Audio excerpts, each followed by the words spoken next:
Assalamualaikum warahmatullahi wabarakatuh.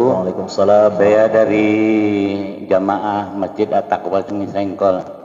Mengenai pertanyaannya Pak, lari pula Pak dari yang... Boleh Pak. Ini Pak, saya kan kerjaannya musisi. Mutar sana, mutar sini. Masya Allah. Jadi kebetulan saya lihat itu untuk Kecamatan Sunggal, setiap hari mungkin ada 10 orang yang meninggal setiap hari. Kecamatan Sunggal dan Kutalim Baru. Maklumlah musisi tadi ya Pak ya. Jadi yang saya tanyakan itu mengenai penguburan mayat itu Pak. Katanya menurut Ustadz yang saya dengar itu perempuan atau anak perempuan dilarang mengantar jenazah ke kuburan kecuali sudah dikubur baru boleh. Jadi apa alasannya Pak? Tolong dijelaskan. Assalamualaikum warahmatullahi wabarakatuh. Baik, saya langsung. Yang pertama Bapak tadi Pak. Kalau saya Bapak tanya, memang seharusnya wanita itu, perempuan itu, gak usah ke kuburan Pak. Lebih banyak mudaratnya daripada manfaatnya. Kalau ini mau kita kaji nih Pak, mohon maaf. Kuburan kita nih di Indonesia Raya ini, rapat kurang rapat, sempit kurang sempit.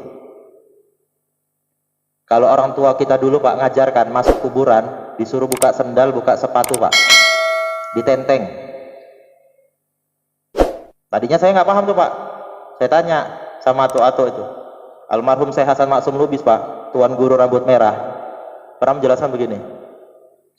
Kenapa orang masuk kuburan tuh harus buka sendal, buka sepatu? Andai kata kalau kita yang hidup ini dengar dengan apa yang terjadi di dalam kubur itu, nggak jadi kita masuk kubur. Gak usah kan doakan, masuknya aja nggak jadi kita kan. Kenapa? Karena sesungguhnya mereka itu yang sedang mati itu, yang mati itu jasadnya Pak. Tapi ketika sudah Allah masukkan dalam kubur, Allah balikkan kembali Pak nyawa dalam arti nyata, bukan nyawa untuk hidup.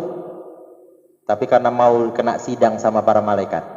Makanya kenapa saya bilang kalau saya ditanya, ibu-ibu, perempuan, wanita itu nggak usah lah kuburan, banyak mudaratnya. Kadang Pak lagi duduk nih, kuburan sempit-sempit nih Pak. Sementara hadis Rasulullah jelas dikatakan, barang siapa yang duduk di atas kubur sama seperti menduduki bara api. Nggak ada lagi tempat dia untuk duduk untuk doakan bapak mamanya. Jongkok Pak, pakai rok. Depan kuburan bapaknya, kuburan mamanya Ustadz Deni Pak. Ustadz Deni lagi mau doa untuk mamanya. Tiba-tiba ada perempuan cantik di depan saya, lagi doa, pakai rok, jongkok, koyak, ngangkang pula. Cemana tuh Pak? Pertama, udah jelas kan? Yang berdosa kena kita kan? Gara-gara perbuatannya dia kena dosa. Memang yang pertama, Ustadz, tapi yang pertama itu katanya nikmat untukmu, benar. Cuman karena yang pertama nikmat untukmu, memastikan lagi ya Pak, betul nggak tadi koyak? Ya kan jadi masalah lagi kan? Timbul dosa buat kita lagi. Itu satu. Yang kedua nanti mudaratnya lagi karena tadi itu kita nih kurang tinggi kadang kuburan tuh dibuat. Ngelangkah sana, ngelangkah sini, nyangkut roknya koyak, jadi masalah lagi. Dah, di langkah sana, langkah sini. Itu satu Pak. Jadi kalau Bapak nanya saya nih, kalau saya memang tidak diharuskan sih kalau wanita itu harus ziarah kubur ataupun apa. Kalau tadi Bapak punya pendapat, oh setelah dikubur baru boleh. Tidak ada. Doakan aja lah Pak. Kita pun ini sebenarnya kalaupun ziarah kubur tujuan kita kan cuma satunya, ingat matinya kan. Pasti bakal masuk dalam kubur, bukan ngapa-ngapain. Bukan karena mau daftar PNS baru datang ke kuburan minta doakan sama bapak mama yang udah dikubur. Bukan. Satu Pak, itu jawaban saya. Lalu Pak tadi Pak tentang dikekalkan. Nah ini dia, ini bahasanya kan berbeda Pak. Ketika khalidina fiha abada, dikekalkan Allah kita nanti di surga.